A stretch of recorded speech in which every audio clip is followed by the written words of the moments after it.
اس مرد متکبر کی کہانی جسے یتیموں کی آہوں نے جلا کر راکھ کر ڈالا۔ السلام علیکم، میرا نام ہے سعدی اور آپ دیکھ رہے ہیں صادق لائبریری۔ ملک صفدر حیا صاحب کی ڈائری سے ایک نہایت دلچسپ کہانی آپ کے لیے لے کر آئی ہوں۔ امید کرتی ہوں کہ آپ سب سپورٹ کریں گے۔ اگر کہانی پسند آتی ہے آپ کو تو لائک اور کمنٹ اور شیئر لازمی سے کریں گے۔ چینل پر نئے ہیں تو چینل کو سبسکرائب لازمی سے کر لیجئے گا۔ اگر آپ نے سبسکرائب نہیں کیا تو بہت سی دلچسپ کہانیوں ناول سے چینل پر نئے ہیں تو چینل کو سبسکرائب لازمی سے کر لیجئے گا اور بیل کے آئیکن کو پریس کرنے کے بعد آل نوٹیفیکیشن بیل کو بھی آن کیجئے گا، تبھی آپ کو نوٹیفیکیشن ملے گا۔ آئیے آغاز کرتے ہیں۔ ایک صبح ایک ASI 10-11 سالہ لڑکا کا 10-11 سالہ لڑکا کسی کام سے تھانے آیا۔ اس نے دیکھا کہ اس کے باپ نے ایک نوجوان کو الٹا لٹکا رکھا ہے اور اس پر مختلف طریقوں سے تشدد کر رہا ہے۔ لڑکے نے کھڑکی سے یہ منظر دیکھا، کچھ دیر وہاں کھڑا رہا، پھر خاموشی سے واپس چلا گیا اور باپ کو نہ اس کے آنے کا پتہ چلا نہ جانے کا۔ شام کے وقت ASI نے مجھے بتایا کہ اس کا بیٹا گھر سے بھاگ گیا ہے اور اس کی تلاش میں سرگودا جا رہا ہے۔ سرگودا میں لڑکے کا ننہال تھا اور ASI کو پتہ چلا تھا کہ وہ وہیں گیا تھا۔ میرے استفسار پر ASI نے بتایا کہ صبح اس کا بیٹا پرویز تھانے آیا تھا اور اس سے ملے بغیر واپس چلا گیا تھا۔ گھر پہنچ کر اس نے ماں سے کہا، ماں میں اس گھر میں نہیں رہوں گا۔ ماں نے حیرانی سے اس کی طرف دیکھا اور پوچھا، کیا بات ہے؟ تو اس گھر میں کیوں نہیں رہے گا؟ تیرے ابا نے تجھے مارا ہے؟ پرویز نے نفی میں سر ہلایا، بولا، مجھے تو نہیں مارا، پر ابا اچھا آدمی نہیں ہے، میں اس گھر میں نہیں رہوں گا۔ ماں فکر مند ہوئی، پوچھا، کچھ پتا تو چلے، ہوا کیا ہے؟ ابا بہت ظالم ہے، پرویز نے کہا، اور ایسا ظالم میرا باپ نہیں ہو سکتا۔ وہ ایک آدمی کو الٹا لٹکا کر مار رہا تھا۔ اس نے رونا شروع کر دیا، بہت بری طرح مار رہا تھا، وہ آدمی چیخے مار رہا تھا، پر ابا کو ذرا رحم نہیں آیا۔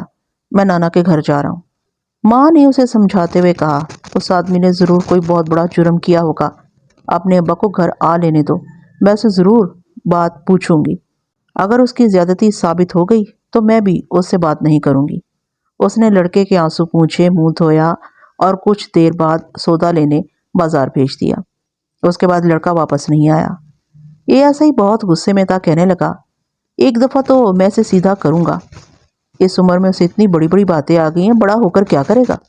لڑکا حساس معلوم ہوتا ہے، میں نے کہا، اسے غلط فہمی ہو گئی ہے۔ تم اپنے سسر کے نام پرچی لکھ دو، میں کسی آدمی کو بھیج کر لڑکے کو بلوا لیتا ہوں۔ ASI خود ساتھ جانا چاہتا تھا، لیکن میں نے اسے سختی سے روک دیا۔ مجھے معلوم تھا کہ وہ جاتے ہی پہلے لڑکے کی پٹائی کرے گا، پھر کوئی دوسری بات کرے گا۔ میں نے کھولدار کو سرگودا بھیج دیا، جو اگلی صبح لڑکے کو لے کر واپس پہنچ گیا۔ ایک بات بتا دوں کہ پرویز نے اپنے باپ کو جس شخص پر تشدد کرتے دیکھا تھا، اس کا نام یونس تھا۔ اس نے ایک 6 سالہ لڑکی کے کانوں سے بالیاں اتار کر اسے قتل کر دیا تھا۔ بلکہ سچی بات یہ ہے کہ اس نے بالیاں نوچ لی تھیں۔ لڑکی کے دونوں کان پھٹے ہوئے تھے اور ان پر خون جما ہوا تھا۔ یہ بات بعد میں معلوم ہوئی تھی۔ ملزم بالیاں بیچتا ہوا پکڑا گیا تھا۔ سنار نے جب بالیوں کا باریکی سے معائنہ کیا تو اسے ایک بالی پر معمولی سا خون لگا ہوا دکھائی دیا۔ اس بات سے اسے شک ہوا۔ اس نے ملزم کو باتوں میں لگائے رکھا اور ایک آدمی کو ہمارے پاس بھیج دیا۔ اسے 4 دن قبل ایک 6 سالہ بچے کی گمشدگی کی رپورٹ درج کرائی گئی تھی۔ ہم نے ملزم کو شک کی بنا پر گرفتار کر لیا اور لڑکی کے گھر والوں کو بالیاں دکھائیں۔ انہوں نے فوراً بالیاں پہچان لی، وہ انہی کی بچی کی بالیاں تھیں۔ ملزم بالیوں کے بارے میں کوئی تسلی بخش جواب نہ دے سکا۔ وہ بار بار بیان بدلتا تھا اور ہر بار اس کا بیان جھوٹا ثابت ہوتا تھا۔ اس کے بیانات سے یہ اندازہ ہوتا تھا کہ اس نے لڑکی کو قتل کر کے لاش کہیں دفن کر دی تھی۔ جب مجھے اس کے مجرم ہونے کا پورا یقین ہو گیا تو میں نے اسے ASI کے سپرد کر دیا۔ ہم یہ معلوم کرنا چاہتے تھے کہ اس نے لڑکی کی لاش کہاں دفن کی تھی۔ میں نے ASI کے بیٹے پرویز کو اپنے پاس بلایا اور پوچھا کہ وہ گھر سے کیوں بھاگا تھا۔ میرا ابا بہت ظالم ہے، اس نے جواب دیا، میں اس کے پاس نہیں رہوں گا۔ میں نے پوچھا، تمہاری کوئی چھوٹی بہن ہے؟ 2 ہیں، اس نے جواب دیا، پھر ہاتھ سے اشارہ کر کے ان کے قد بتائے، ایک اتنی سی ہے اور ایک کتنی ہے؟ ASI نے بتایا کہ ایک 2 سال کی اور دوسری 5 سال کی ہے۔ پرویز نے میرے سوال کے جواب میں کہا، اس کی 5 سالہ بہن کے کان میں سونے کی بالیاں ہیں۔ بیٹے ایک بات تو بتاؤ، میں نے کہا، اگر کوئی بدماش تمہاری بہن کی بالیاں نوچ لے جس سے اس کے کان زخمی ہو جائیں تو تم کیا کرو گے؟ اس نے بڑے جوش سے جواب دیا، اس کو مار مار کر سور بنا دوں گا، اور اگر وہ بدماش تمہاری بہن کا گلا گھونٹ کر اس کی لاش جنگل میں پھینک دے تو پھر تم کیا کرو گے؟ میں تو اس کا خون پی جاؤں گا، اس کو جان سے مار ڈالوں گا۔ میں نے کہا، بیٹے کل تمہارا ابا جس بدماش کو مار رہا تھا اس نے ایک 6 سالہ لڑکی کے کانوں سے بالیاں نوچ کر اسے قتل کر دیا ہے، اور اب یہ نہیں بتا رہا کہ لڑکی کی لاش اس نے کہاں چھپائی ہے۔ ہم اسے یہ بات معلوم کرنے کی کوشش کر رہے ہیں۔ یہ سن کر لڑکے کا غصہ جاتا رہا اور اس نے اپنے باپ سے معافی مانگ لی۔ چند روز کے بعد یونس نے اقبال جرم کر لیا اور ہم نے اس کی نشاندہی پر لڑکی کی لاش برآمد کر لی۔ جب قاتل کو پھانسی دی جاتی ہے تو نہایت بے بس اور مظلوم نظر آتا ہے۔ اس وقت اچھے خاصے آدمی کو اس پر ترس آ جاتا ہے، کیونکہ اس وقت صرف تصویر کا ایک رخ نظر آ رہا ہوتا ہے، اس کے جرائم نظروں سے اوجھل ہوتے ہیں۔ یہ تو قانون کی سزا کا ذکر تھا، قدرت کی سزا اس سے بھی زیادہ سخت تھی۔ قدرت کی سزا اس سے بھی زیادہ سخت ہوتی ہے۔ ان سزاؤں کو دے کر بعض لوگ ہوش و حواس کھو بیٹھتے ہیں اور بعض کے ہارٹ فیل ہو جاتے ہیں۔ انہی دنوں کی بات ہے کہ ایک حویلی میں آگ لگ گئی۔ وہ گرمیوں کا موسم اور دوپہر کا وقت تھا۔ اس وقت اہل خانہ آرام کر رہے تھے۔ حویلی کی تعمیر میں لکڑی زیادہ استعمال کی گئی تھی۔ چھت کی کڑیاں، دیواری الماریاں، کھڑکیاں، دروازے اور 2 چھتی وغیرہ سب لکڑی کی بنی ہوئی تھی۔ اس کے علاوہ چارپائیاں، بستر اور فرنیچر سمیت بے شمار چیزیں ایسی تھیں جو آگ پکڑنے والی تھیں۔ جس وقت آگ لگی اس وقت حویلی کے اندر درجن بھر کے قریب افراد تھے۔ ان میں صاحب خانہ چودھری غلام قادر، اس کی بیوی کلثوم بیگم، ان کے 2 بیٹے جمال اور فرید اور ایک بیٹی رضیہ شامل تھی۔ ان کے علاوہ 2-3 ملازم بھی تھے۔ چودھری غلام قادر ایک دولت مند اور بااثر شخص تھا۔ ایسے لوگوں کے کئی دشمن بھی ہوتے ہیں۔ آگ کا احوال بیان کرنے سے پہلے میں چودھری کا پس منظر آپ کے سامنے پیش کرنا چاہتا ہوں۔ آگ کے واقعے سے 2 مہینے قبل ایک صبح ایک بوڑھی عورت تھانے میں آئی۔ اس نے روایتی انداز میں مجھے دعائیں دیں اور کہا، تھانے دار پتر، میں ایک چھوٹی سی عرض لے کر تمہارے پاس آئی ہوں۔ اس کی عمر 60 برس کے لگ بھگ معلوم ہوتی تھی۔ اس نے سادہ مگر صاف ستھرا لباس پہن رکھا تھا۔ چہرے مہرے سے وہ وزادار اور جہاں دیدہ عورت نظر آتی تھی۔ اس کی گفتگو میں شائستگی پائی جاتی تھی۔ میں نے اسے کرسی پر بٹھایا اور کام پوچھا۔ اس نے اپنا نام سراج بی بی اور اپنے مرحوم شوہر کا نام چودھری فضل حسین بتایا۔ میرے شوہر کو فوت ہوئے 18 سال ہو چکے ہیں، اس نے مزید کہا۔ وفات سے پہلے اس پر چودھری غلام قادر کی کچھ رقم واجب الادا تھی۔ اس قرض کے عوض ہم نے اپنی 3 مربع زمین چودھری کے پاس رہن رکھی تھی۔ فضل حسین کی وفات کے بعد ہمارے مالی حالات ٹھیک نہیں رہے، لیکن میں نے قرضے کی قسطیں ادا کرنے میں کبھی سستی نہیں کی۔ پورے 18 سال سے قسطیں ادا کر رہی ہوں، لیکن چودھری نے وہ ساری رقم سود کے حساب میں لگائی ہے۔ اس کا کہنا ہے کہ اصل رقم میں سے ابھی تک 1 پیسہ بھی ادا نہیں ہوا۔ میں انصاف کی تلاش میں تمہارے پاس آئی ہوں۔ میں قرضہ ادا کرتے کرتے بوڑھی ہو گئی ہوں۔ میری زمین مجھے واپس دلا دو، میں ساری عمر تمہیں دعائیں دوں گی۔ وہ کچھ کاغذات وغیرہ بھی ساتھ لائی تھی۔ میں نے سرسری انداز میں ان کا معائنہ کیا۔ یہ بات بالکل صحیح تھی کہ وہ 18 سال سے قسطیں ادا کر رہی تھی، لیکن ان کاغذات سے یہ پتہ نہیں چلتا تھا کہ اصل رقم کتنی تھی اور اس کا کیا حساب تھا۔ بی بی ان کاغذات سے تو کچھ پتہ نہیں چلتا۔ میں نے کہا، قرضے کے کاغذات کس کے پاس ہیں؟ یہی تو سارا مسئلہ ہے۔ قرضے کے کاغذات چودھری کے پاس ہیں، ہمیں نہیں دکھاتا۔ 10,000 روپے اور مانگتا ہے، کہتا ہے یہ رقم ادا کر دو تو زمین واپس مل جائے گی۔ 18 سال پہلے اس نے مجھے 6,000 روپیہ قرض بتایا تھا۔ اتنا کچھ دینے کے بعد بھی اب بھی 10,000 مانگتا ہے۔ اگر یہ بات مجھے معلوم ہوتی تو میں اپنی زمین ہی چھوڑ دیتی۔ بی بی، تم یہ مانتی ہو کہ تمہارے شوہر نے چودھری سے قرضہ لیا تھا؟ یہ بھی مانتی ہو کہ یہ قرضہ سود پر لیا تھا؟ اب سود کا حساب یہ ہے کہ اگر صرف سودا ادا کیا جائے اور اصل رقم میں سے کچھ بھی ادا نہ کیا جائے تو سود کا حساب ساری عمر ختم نہیں ہو سکتا۔ اور دوسری بات یہ ہے کہ یہ دیوانی کیس ہے، ہم اس میں ہاتھ نہیں ڈال سکتے۔ میں چودھری پر مقدمہ نہیں کرنا چاہتی، سراج بی بی نے کہا۔ میں تو صرف اس لیے تمہارے پاس آئی ہوں کہ تم چودھری کو سمجھا بجھا کر ہماری زمین واپس دلا دو۔ میں نے ایک پڑھے لکھے آدمی سے ان رسیدوں کا حساب لگوایا تھا۔ میں 20,000 سے اوپر رقم ادا کر چکی ہوں۔ کل رقم 6,000 تھی۔ چودھری سے کہو کہ خدا سے ڈرے اور یتیموں کا مال واپس کر دے۔ خدا کے کلام میں لکھا ہے کہ یتیموں کا مال کھانے والا اپنے پیٹ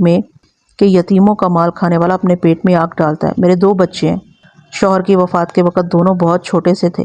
میں نے بڑی مشقت سے انہیں پالا ہے۔ اگر چودھری ان کا حق نہیں دے گا تو یہ آگ اسے جلا ڈالے گی۔ تمہاری زمین کے کاغذات کس کے پاس ہیں؟ وہ بھی چودھری کے پاس ہیں۔ تمہارے پاس تو پھر کچھ بھی نہ ہوا، میں نے کہا۔